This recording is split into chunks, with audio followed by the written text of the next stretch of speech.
Check, check. 1, 2, 3, 4. Let's go!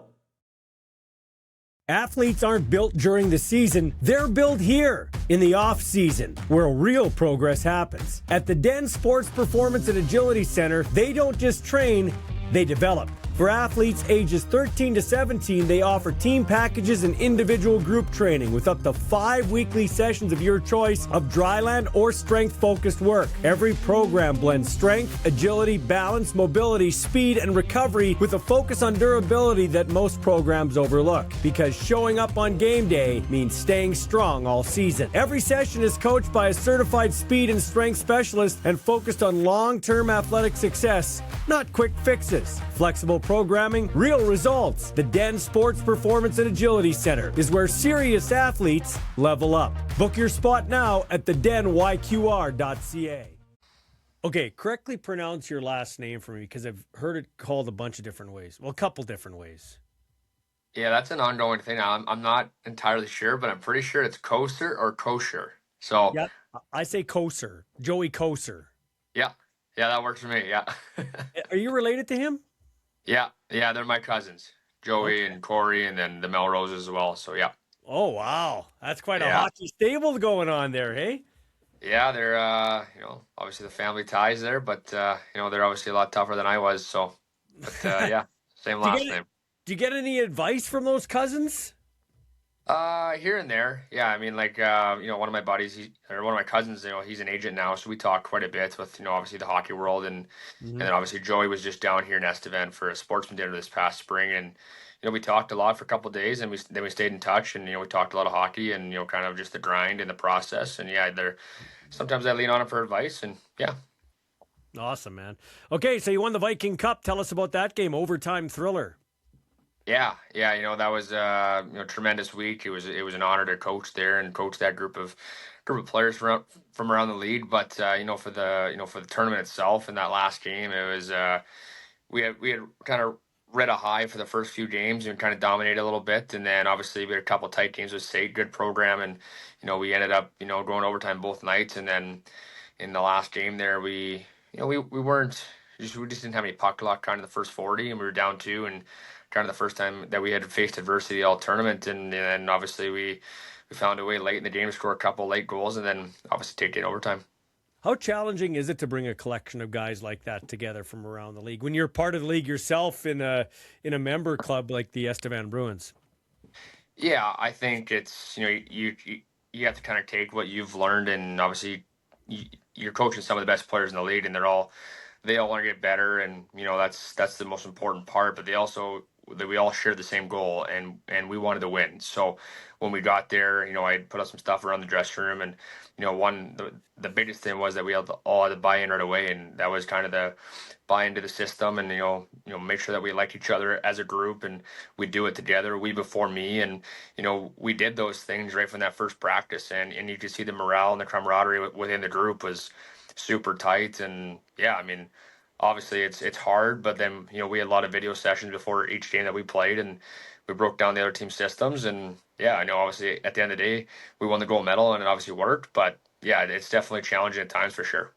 Do you think social media and like select teams, because I know in football, when they play on select teams, I'm just using Regina as an example. Like you used to, O'Neill Titans used to hate Tom Trojans, or Winston O Wolverines couldn't stand Riffle Royals, and maybe there's some of that. But I think because of social media, because of select teams, guys have played with each other on other teams, so they're more friendly. Do you kind of find it that way too when you bring a team together like that? I think so, yeah. I mean, like that was probably the coolest part, to see a lot of the guys that battle all week and weekend against each other, and then they play on the same team, same line. Like, we had a line up in Camrose, and we called it the Highway 39 line. We had my guy centering two Weyburn guys, and I said it once on the bench, and they kind of all looked around, and it was kind of funny, and then they rode with it, right? And that was awesome to see. And they obviously know the black helmet and the two red helmets, and yeah, they had success. So yeah. Yeah, awesome, man. Describe yourself as a coach for me. Yeah, for me, I'm probably, super high energy, a very energetic guy. Fair but firm. I like to make sure our details are definitely hammered out and know that we're on time and that we're doing little things right, checking all the boxes, and make sure that at the rink the guys are upbeat and we're having fun, we're enjoying the moment and kind of taking day by day. For us, down in Estevan, we talk about getting 1% better every day, and that's a good goal for our group, and we seem to have this success thus far. But yeah, that's kind of me. I mean, I'm a younger guy. I'm 30 and I'm pretty high Yeah. energy. So That's awesome. So you guys are rolling a bit here lately. The latest power rankings at the SJHL website, I think they had you third. Just talk about what's going right for your team right now.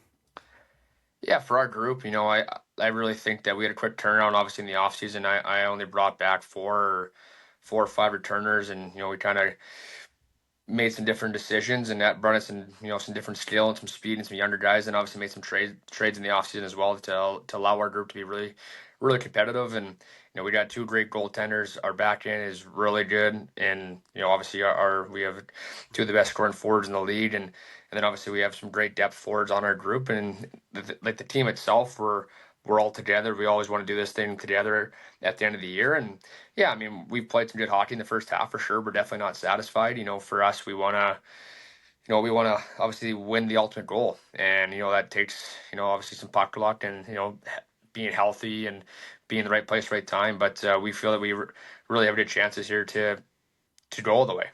Yeah. So you got a stellar rookie, Cash Money Olson. Tell me about his play. Yeah, Cash is he's a guy that came. I think he came out of he came out of the Saha program out of Medicine Hat there. He had started, I don't know, 3 years ago. I'm probably forgetting this, but he played like tier two or whatever. Then he played tier one, and then he played Saha and ripped it up. And then we invited actually his best buddy, the defenseman on our team that we had committed to the camp in the spring. And Cash actually said, "Hey, can I come to camp?" And so he paid to come to camp, dominated spring camp. We talked to him there and said, "Hey, we're going to commit to you."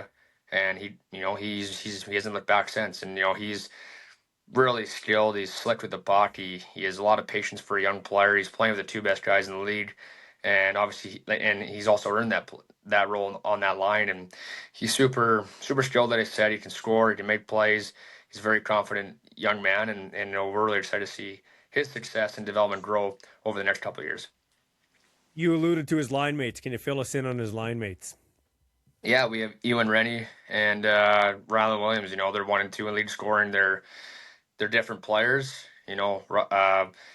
Rennie's more slippery, makes the slip little passes and great vision and quick, and he's a smaller dude, and then he can score. And then you have Rylan on the wing he can move. He's a big dude. He can shoot a puck. He can score.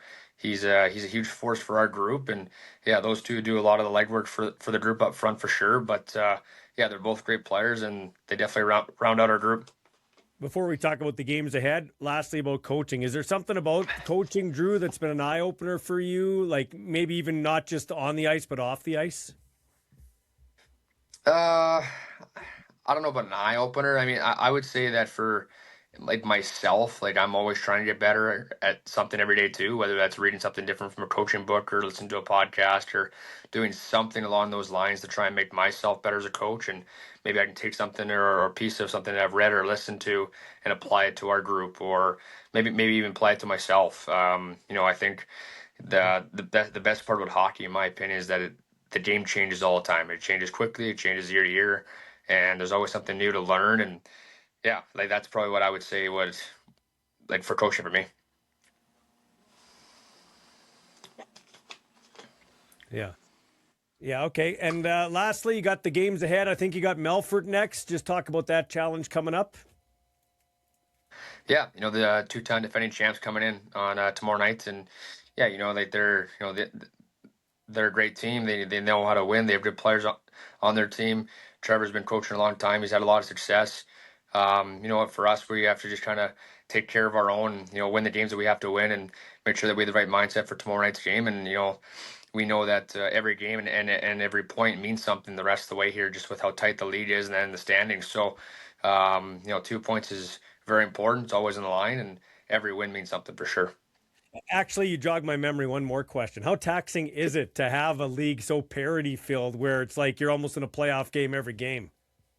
Yeah, I mean, it's intense for sure. I mean, like that's probably the best part about it. Like everything means something so much more.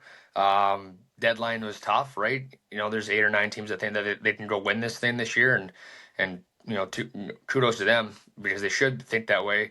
But the league's that tight, so I don't know. I mean, for coaching, obviously, you want to win all the time. You want the guys to win.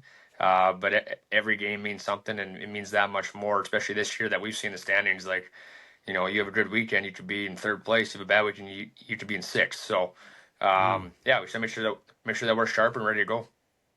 Hey, when you look up battle in the dictionary, it'd be your brother Troy. How's he doing with his battle against cancer? Obviously, all three of us are buddies. I've been to a couple of fundraising things for him where you've been there. How's he doing? I texted him for your number today. Okay, yeah. No, he's doing great. Yeah, he's grinding away. I believe he's working again now. So yeah, we obviously talk quite a bit. So, yeah, I mean, he's been positive and he's grinding away, and yeah, he's doing awesome. I'm sure he's pretty proud of his brother Drew. Hey, thanks for your time, man. Best of luck. I'll be watching. That's where I used to call the SJHL games, right? Well, not right there. I was in the old barn. I didn't get the big palatial new barn. So yeah, no, that's for sure. Hey, thanks for your time, man. I appreciate it. Anytime, Ballsy. Take care.